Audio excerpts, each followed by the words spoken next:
bersama aku di dalam doa, di dalam doa.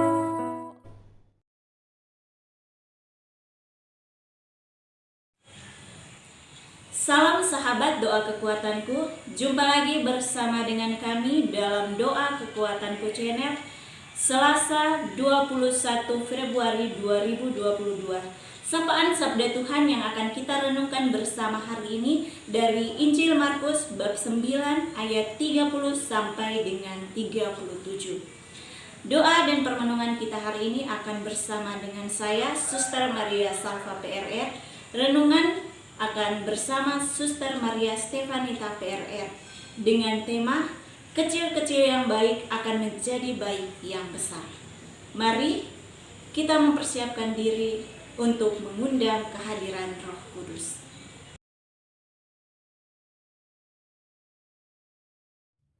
Veni Creator Spiritus, mentes tuorum visita, imble superna gratia, que tu creasti pectora, imple superna gratia, que tu creasti pectora, vidi stilis paraclitus altissimi donum Dei, fonsibus signis caritas et spiritualis sunt Deo, tu septiformis munere, dicitus paterne dextere, turite promissum Patris, sermone ditas scriptura, turite promissum Patris, sermone ditas scriptura,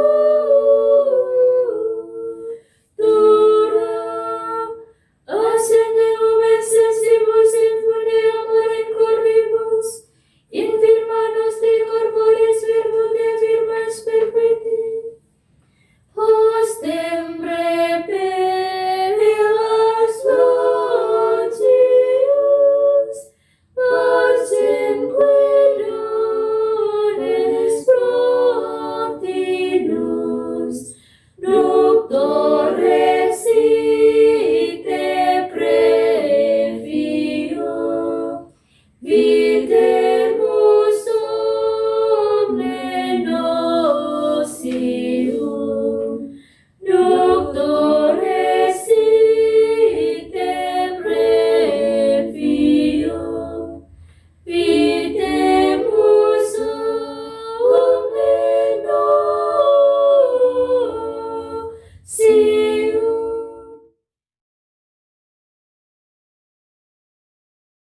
Dalam nama Bapa dan Putra dan Roh Kudus. Amin. Utuslah Roh-Mu ya Tuhan, maka semua akan diciptakan lagi, dan Engkau akan membaharui muka bumi. Marilah berdoa. Ya Allah Tritunggal yang Maha Kudus, kami mengucap syukur untuk segala kebaikan dan kemurahan yang selalu Engkau curahkan kepada kami.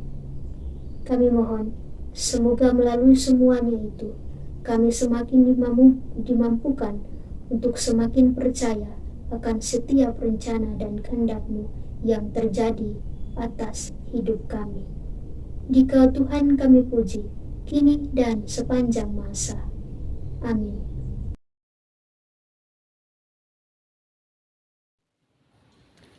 Bacaan dari Injil Markus bab 9 ayat 30 sampai 37. Pemberitahuan kedua tentang penderitaan Yesus. Yesus dan murid-muridnya berangkat dari situ dan melewati Galilea, dan Yesus tidak mau hal itu diketahui orang, sebab ia sedang mengajar murid-muridnya. Ia berkata kepada mereka, "Anak manusia akan diserahkan ke dalam tangan manusia, dan mereka akan membunuh dia, dan 3 hari sesudah ia dibunuh, ia akan bangkit." Mereka tidak mengerti perkataan itu, namun segan menanyakan kepadanya. Kemudian tibalah Yesus dan murid-muridnya di Kapernaum. Ketika Yesus sudah di rumah, ia bertanya kepada murid-muridnya, "Apa yang kamu perbincangkan tadi di tengah jalan?" Tetapi mereka diam, sebab di tengah jalan tadi mereka mempertengkarkan siapa yang terbesar di antara mereka. Lalu Yesus duduk dan memanggil ke-12 murid itu. Katanya kepada mereka, "Jika seorang ingin menjadi yang terdahulu, hendaklah ia menjadi yang terakhir dari semuanya dan pelayan dari semuanya." Maka Yesus mengambil seorang anak kecil dan menempatkannya di tengah-tengah mereka. Kemudian ia memeluk anak itu dan berkata kepada mereka, "Barang siapa menyambut seorang anak kecil seperti ini dalam namaku, ia menyambut aku. Dan barang siapa menyambut aku, bukan aku yang disambutnya, tetapi Dia yang mengutus aku." Demikianlah sabda Tuhan. Terpujilah Kristus.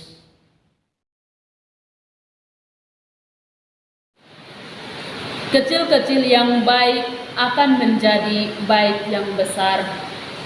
Para beriman yang terkasih dalam Tuhan, Yesus dalam sabdanya hari ini mengisahkan kepada kita bagaimana Yesus berterus terang kepada para murid-muridnya tentang penderitaan yang akan dialaminya di kemudian hari, dan bagaimana para murid mempersoaljawabkan di antara mereka tentang siapa yang terbesar di antara mereka.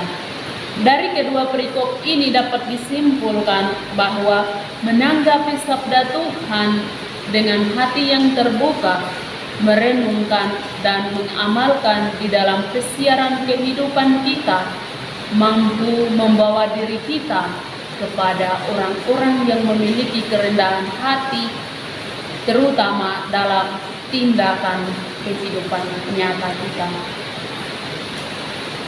Hal melakukan pekerjaan-pekerjaan yang kecil dan yang dianggap hina tentu mampu membawa diri kita pada kedewasaan akan iman kita dan pembentukan sikap dan tindakan kita.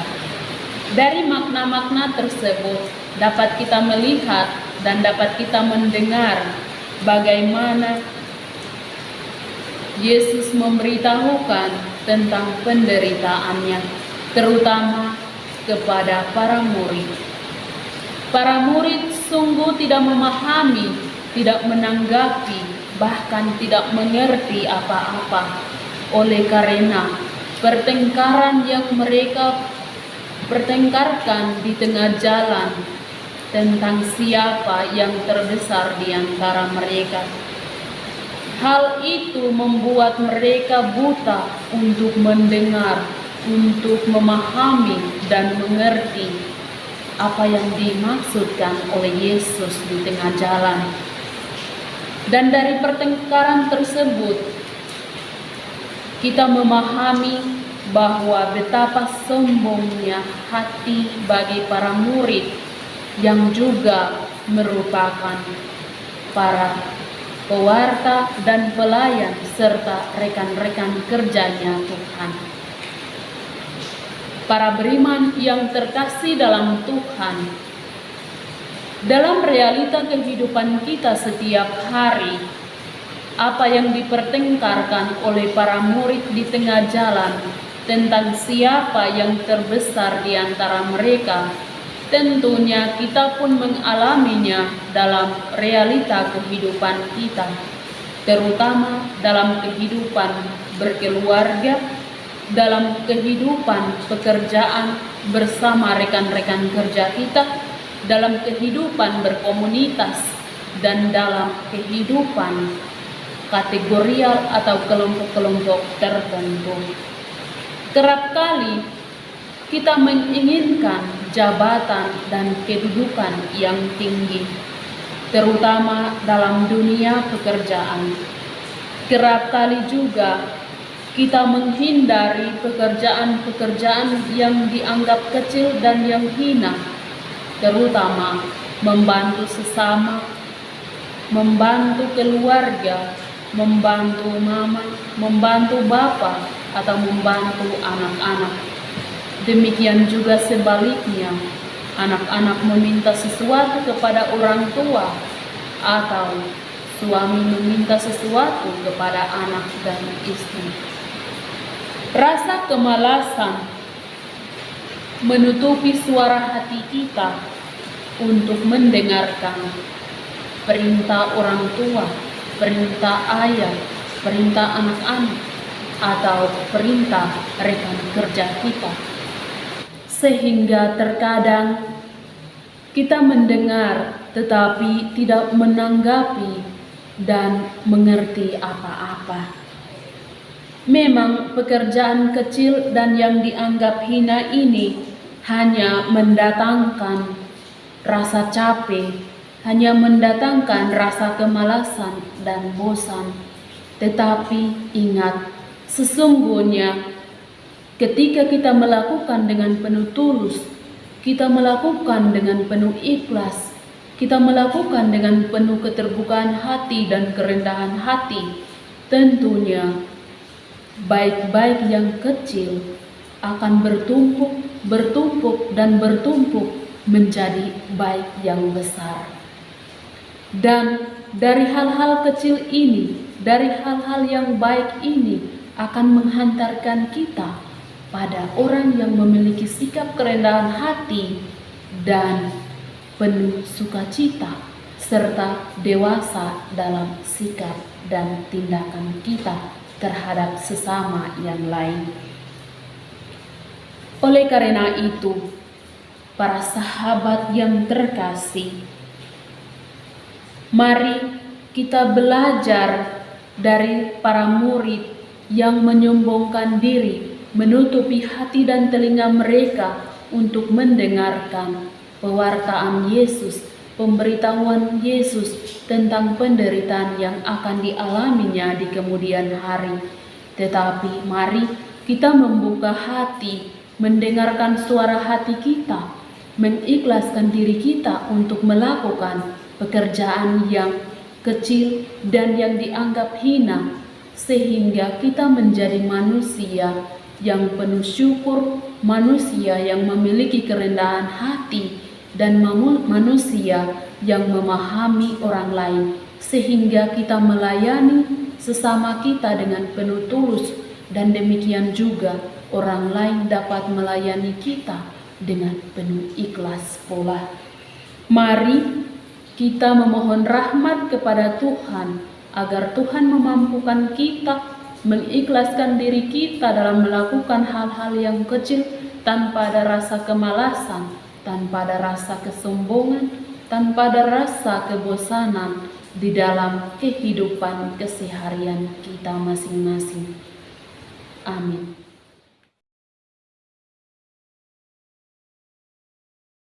Marilah kita menyampaikan doa-doa permohonan kita kepada Allah Bapa di surga. Untuk orang-orang yang membutuhkan doa-doa dari kita, mereka yang sedang menderita oleh karena penyakit, bencana alam, dan lain sebagainya.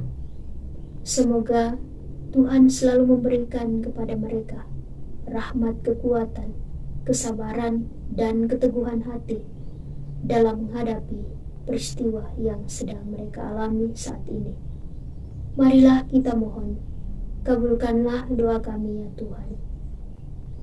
Kita berdoa mohon perdamaian di seluruh dunia, terutama bagi negara-negara yang sedang berperang.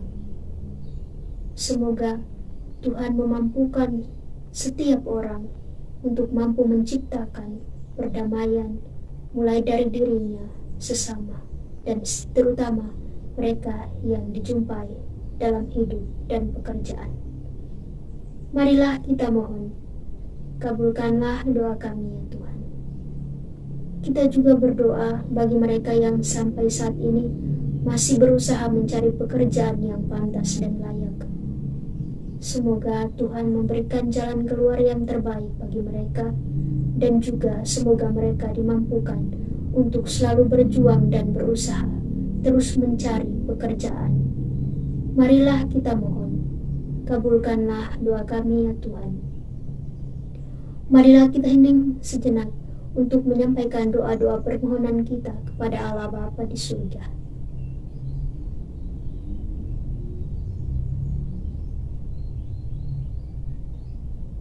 Marilah kita mohon, kabulkanlah doa kami ya Tuhan. Bapa kami yang ada di surga, dimuliakanlah namamu.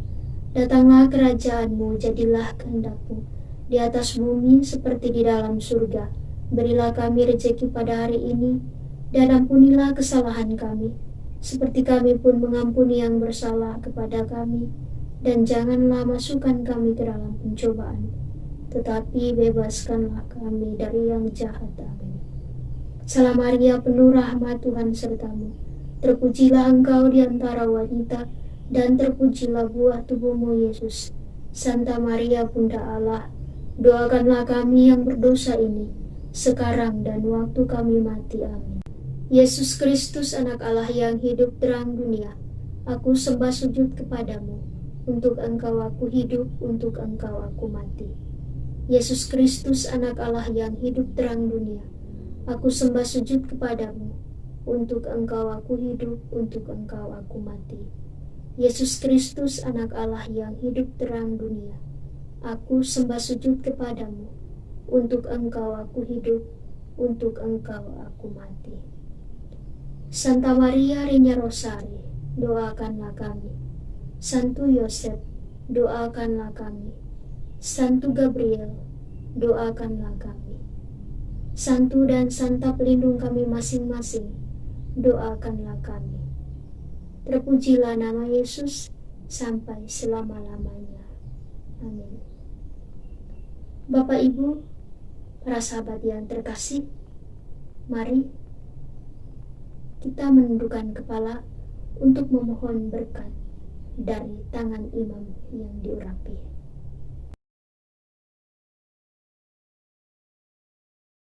Tuhan bersamamu dan bersama rohmu. Saudara dan saudari, senantiasa dilindungi, dibimbing dan diberkati oleh Allah yang Maha Kuasa, Bapa dan Putra dan Roh Kudus. Amin. Terima kasih Bapak Ibu, para sahabat, saudara-saudariku yang terkasih, untuk kebersamaan kita dalam doa dan permenungan hari ini.